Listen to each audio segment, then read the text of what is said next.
त्यावर गुरव म्हणाले, "इथनं 5 कोस लांब, भुताच्या जाळीत. तुझं धाडस तुला तारल, तुझं भ्या तुला मारल." एवढं बोलून गुरव शांत झाले. भुताची जाळी हे इथल्या जंगलातील पिशाच्चाचा ताबा असलेलं ठिकाण, जिथं इतकी गर्द झाडी आहे की दिवसा देखील सूर्य दिसत नाही.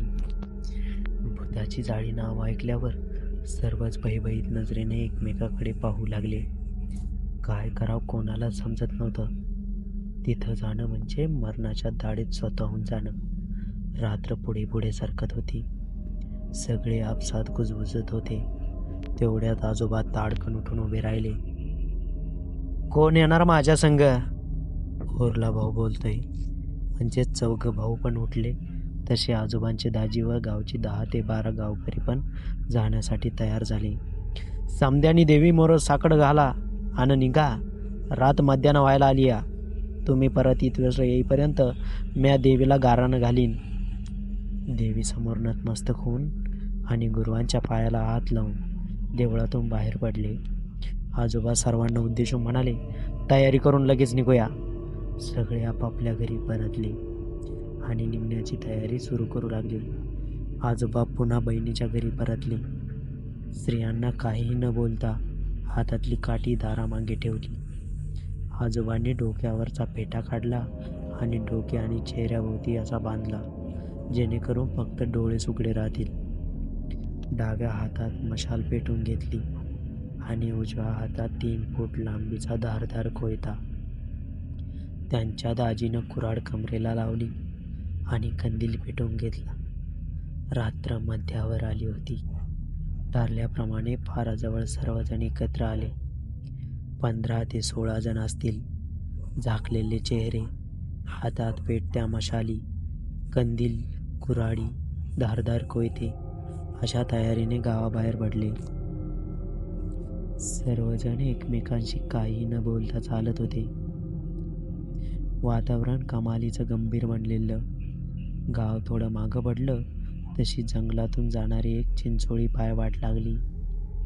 आजूबाजूला दाट गर्द झाडी, मध्यरात्रीची नीरव शांतता. प्रत्येकाच्या पायातील चांबड्याच्या कोल्हापुरी चपलाचा कर असा येणारा आवाज. रातकिड्यांचा किर्र आवाजाने भेदत चाललेली शांतता आणि रात्रीच्या त्या भयान काळोखाला मागे सरकायला भाग पाडणाऱ्या पेटत्या मशाली घेऊन त्या घनदाट जंगलात शिरणारे ते लोक. सर्व काही एखाद्या मिलिटरी रेस्क्यू ऑपरेशनसारखे सुरू होतं. सर्व डोंगराच्या माथ्यावर पोहोचले. मध्यरात्री निरभ्र आकाशातलं ते टपोरं चांदणं आणि नदीकाठच्या काजव्यांनी एकदम उजळून निघणारा परिसर. रात्रीच्या भीषणतेची तीच सौंदर्य खुलून दिसत होतं. गाव आता खूप मागे राहिलं. डोंगराचा चढ उतार सुरू झाला. काही अंतर पुढे येताच यांच्यातला एक जण एकदम थांबला. "थांबा, कसलाचा आवाज येतोय?" सर्वजण जागेवर थांबले. "वय वय, कुणीतरी हाक देतंय. शिरपा, कोणीतरी मदत मागतंय." सर्वजण जागेवरच थांबले आणि आवाजाची चाहूल घेऊ लागले. खरोखरच आवाज येत होता. कोणीतरी कणत असावं असा आवाज होता.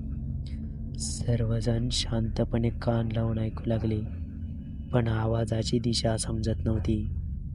हळूहळू ते शब्द स्पष्ट होऊ लागले. "अगं ये, मला वाचव की गा, मी इथं आहे." कणत कणत तो आवाज पुन्हा घुमला. तसे सर्व चक्रावले. तेवढ्यात आजोबांचे दाजी म्हणाले, "कुणी बी जाग चालू नका. ह्यो चकवा आहे. आपली वाट धरा, नाहीतर ह्यो आपल्याला रातभर इथंच फिरविल." सर्वजण पुन्हा चालू लागले. पण तो आवाज त्यांच्या पाठोपाठच येत होता. अरे मला वाचवा की रे." आवाज मागून येतच होता, पण त्याकडे लक्ष न देता सगळे चालत होते. चालण्याचा वेग वाढला तसा तो आवाज मागे पडू लागला. आता समोर काही अंतरावरच भुताच्या जाळीची हद्द सुरू होत होती. तेच एका आवाजानं प्रत्येकाच्या अंगावर काटा उभा राहिला. इथं वाचलास रे, पण तिथं नाही वाचणारा." मागून आलेल्या चोराच्या किंकाळीने सर्वच हादरून गेले. एकमेकांकडे भयभीत नजरेनं पाहत एक एक पाऊल पुढं सरकू लागले. पिशाच्याची हद्द सुरू झाली. गर्द झाडी, काटेरी झुडपे अशा या भूताच्या जाळीत सर्वजण पोहोचले. गुरुवांनी सांगितलेली जागा आली होती. मशालीच्या प्रकाशात आता मुलीचा शोध सुरू झाला. काटेरी झुडपात कधी एखाद्या घुबडाचं घरटं दिसायचं, तर कधी झुडपातून एखाद्या विषारी साप सळसळ करीत वाटेतून बाजूच्या झुडपात शिरायचा. कोवल्या लांडग्याचे चकाकणारे डोळे काळजाचं पाणी करायचे. वाट काढत ते आता बरेच आत गेले होते. तेवढ्यात त्यांना कसला तरी आवाज येऊ लागला. एखादा हिंस्र श्वापदाचा आपल्या शिकारीवर झडप घालण्याआधीच गुरगुरण्याचा आवाज. सर्वच थरारले. हातातील हत्यारे आणि मशाली पुढे करून करवंदाची काटेरी झुडपे कापत वाट करत सर्व त्या आवाजाच्या दिशेने जाऊ लागले. घरघरणारा तो आवाज आता वाढू लागला आणि एकदम सगळं वातावरण शांत झालं. घरघरणारा तो आवाज अचानक बंद झाला. तसे सगळेच आपापल्या जागेवर तसेच थांबले. तोवर एका मुलीच्या रडण्याचा आवाज येऊ लागला. ती विवळतच बोलू लागली, बाबा कुठं आहेस का? मी इथं आहे, मला इथनं ने की का बाबा? ही रडत होती. आजोबांनी आपल्या मुलीचा आवाज ओळखला. त्यांच्या डोळ्यात पाणी झालं, पण काही न बोलता ते आवाजाच्या दिशेने पुढे निघाले. आता आवाज खूप जवळून येत होता. ए बाबा, आलास होय का? एवढं बोलून ती गप्प झाली. पुन्हा वातावरण शांत झालं. ती त्यांच्या जवळच कुठेतरी होती. सगळे मशालीच्या पिवळ्या तांबूस प्रकाशात ती कुठे दिसते का ते पाहू लागले. इतक्यात आजोबांची नजर उभ्या समोर असलेल्या जांभळीच्या झाडावर गेली आणि त्याच्या सर्वांच्याच अंगावर काटा आला. आजोबांना धरधरून घाम फुटलेला. त्यांची नजर एका ठिकाणी स्थिरावलेली. सर्वांची नजर त्या झाडाकडे गेली. गर्द काटेरी झुडपात ते जांभळीचं झाड झाडाच्या एका फांदीवर बसली होती. एकसारखं पायांना झोके देत ती एका हाताने एका झाडाच्या फांदीला नख्याने हळूवारपणे ओरबाडत होती. विस्कटलेल्या केसांनी चेहरा पूर्ण झाकला होता. ती आपल्या स्तंत्रीत खाली मान घालून एकसारखी डुलत होती. तिच्या आवाजातील खरखर अगदी स्पष्ट ऐकू येत होते. धडधडत्या काळजानं आजोबा तिच्याकडे पाहत म्हणाले, पोरी खाली उतर, आम्ही तुला न्यायला आलोय. आजोबांचे शब्द ऐकताच ती एकदम शांत झाली. पाय हलवणे बंद करून काही क्षण तशीच बसली. फक्त झाडावर नखांचे ओरबडे सुरू होते. संतपणे सगळे तिच्या दिशेने चालू लागले. तशी ती जोराने किंचाळली, ए थांबा तिथंच. अचानक तिचा आवाज घोगरा झाला. सगळे थबकले. तिने झाडावरून उडी मारली आणि झुडपात तशीच उभी राहिली. पुन्हा तिच्या आवाजातील खरखर वाढू लागली. आल्या मार्गी परत जा, नाहीतर एकाला बी जित्ता नाही सोडणार. एक 6-7 वर्षाची मुलगी हिंस्र घोगऱ्या आवाजात बोलत होती.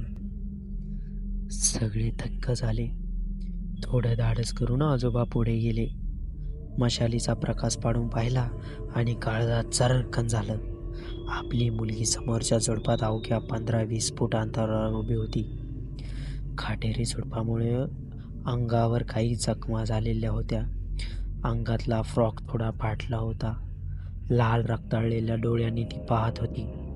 काय करावं कोणाला सुचत नव्हतं. आजोबा पुढे जाणार इतक्यात ती दाट ओठ खात रागात बोलू लागली, ए तुला हिला न्यायला आलास का वय? माझ्या तोंडातला घास काढून नेणार वैर? एवढं बोलून तिनं बोंब टोकली. जांभळीचं झाड दोन्ही हातांनी गदागदा हलवू लागली.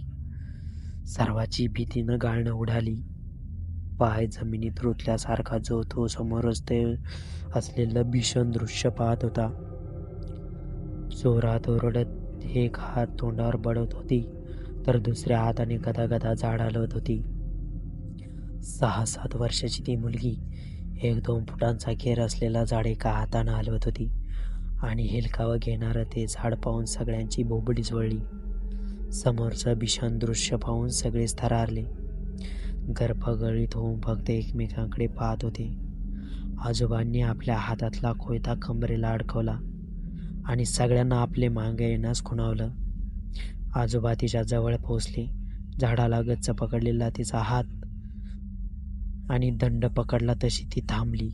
ओरडणं किंचाळणं सारं काही शांत झालं. तिचा दंड पकडून तिला त्या झुडपातून बाहेर ओढण्याचा प्रयत्न करू लागले.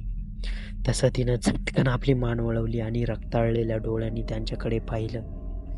केसांनी झाकलेल्या जखमी चेहऱ्यावरून रक्त येत होतं. स्वतःचं मरण स्वतः पाहावे तसे सर्व थरथारले. तिने जोराचा हिसडा मारून हात झटकला आणि जमिनीवर बसून झाडाखालच्या एका दगडावर आपलं डोकं आपटू लागली. सर्वच घाबरले. आजोबा सगळ्यांकडे पाहू लागले. समद्यांनी हत्यारं कमरेला लावा, एका हातात पलिता धरा, समद्यांनी जोर लावून हिला यातनं बाहेर वाढायची आणि एका झटक्यात मागं परतायचं. सगळे तयार झाले. ती अजूनही त्या दगडावर डोकं आपटत होती. जखमी होऊन डोक्यातून रक्त वाहत होतं. आजोबांनी मन घट्ट केलं. हळूच तिच्या मागे आली, तिचा हात पकडला. तशी तिनं आपली मान करकन वळवली आणि हसू लागली. पेटत्या मशालीच्या लाल तांबड्या प्रकाशात तिचा चेहरा अधिकच भीषण वाटत होता. कपाळावरील जखमेतून येणारं रक्त तिच्या पूर्ण चेहऱ्यावर पसरलेलं. तिचं भयान हास्य काळजाचा थरकाप उडत होतं. आजोबांनी जोरात तिला बाहेर ओढायला सुरुवात केली. तसे सोबतच्या लोकांनीही तिला खेचायला ताकद लावली. तशी ती जोराने किंचाळली, तुमचं मरण तुम्हासनी इथं घेऊन आलंय. डोळे विस्पाटून सर्वांकडे पाहू लागली. जी तसे एका एकाला कच्चं खाऊन टाकेल. झटकन तिनं मागे हातानं ते झाड पकडलं आणि या सर्वांना आत खेचू लागली. तसे सर्वजण तिच्याकडे ओढले जाऊ लागले. एक लहान मुलगी 15 ते 16 पुरुषांना भारी पडली होती. आपण हे सर्व पिशाच करत आहे हे आजोबांनी ओळखलं. आजोबांनी अंगातली सारी शक्ती एकवटली. तिच्या रक्तातलेल्या डोळ्यात डोळे घातले आणि ओरडले, हे सैताना, तुला काय वाटलं? तू माझ्या पोरीचा लचक तोडून खायला मी फायदा केलंस वय तिला? हे चामुंडा देवी, धाव ग धाव. आजोबांच्या आवाजानं सारं गगन भेदलं. तोंडावर बांधलेला फेटा काढून तिच्या चेहऱ्यावर टाकला आणि झटकन तिचा दंड पकडला.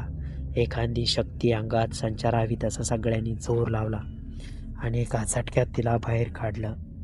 ती किंचाळू लागली, हात झटकून पळायचा प्रयत्न करत होती, पण आता ते शक्य नव्हतं. सर्व गावच्या दिशेने धावत सुटले आणि मागे पडत चाललेल्या भुताच्या जाळीतून गगनभेदी किंकाळ्यांनी सारं जंगल हादरून जाऊ लागलं. सर्वांचंच काळीच भीतीने धडधडत होतं. पण आता गावचा रस्ता दिसू लागलेला. आजोबा सर्वांना म्हणाले, कुणी बी मागं बघू नका, कोंबड्या आरवायला थोडाच वेळ राहिलाय, इथनं बाहेर पडा लवकर. हातातली मशाल धरून गावच्या दिशेने निघाले. त्या रात्री पहाटे सर्व परतले. ते गावच्या हातीत आले आणि कोंबडे हरवले. सगळेजण तसेच धावत देवळाकडे पोहोचले. गुरव वाजवून देवी समोर बसून मंत्र पुटपुटत होते. आजोबांनी आपल्या मुलीला देवीसमोर ठेवली. तसेच सर्वांनी देवीपुढे लोटांगण घातलं. तिचं ओरडणं किंचाळणं सारं काही थांबलेलं. गुरव शांतपणे म्हणाले, तुझी मुलगी गावात आली नव्हतीस, तिला त्या पिशाच्याने जंगलातूनच आपल्यासोबत नेलं होतं. आजोबांनी त्या मुलीच्या तोंडाभोवती गुंडाळलेला फेटा काढला. ती डोळे बंद करून पडली होती, शांत स्थिर. सकाळी तिला जाग आली, पण जे घडलं त्यापैकी तिला काहीच आठवत नव्हतं. सर्वांनी सुटकेचा निश्वास सोडला. अशा तऱ्हेने एका भीषण युद्धाचा अंत झाला. तर मित्रांनो, तुम्हाला कशी वाटली ही कथा? आवडल्यास लाईक करा, आपल्या चॅनलला सबस्क्राईब करा आणि आपल्या मित्रांसोबत आणि परिवारासोबत शेअर करा. धन्यवाद.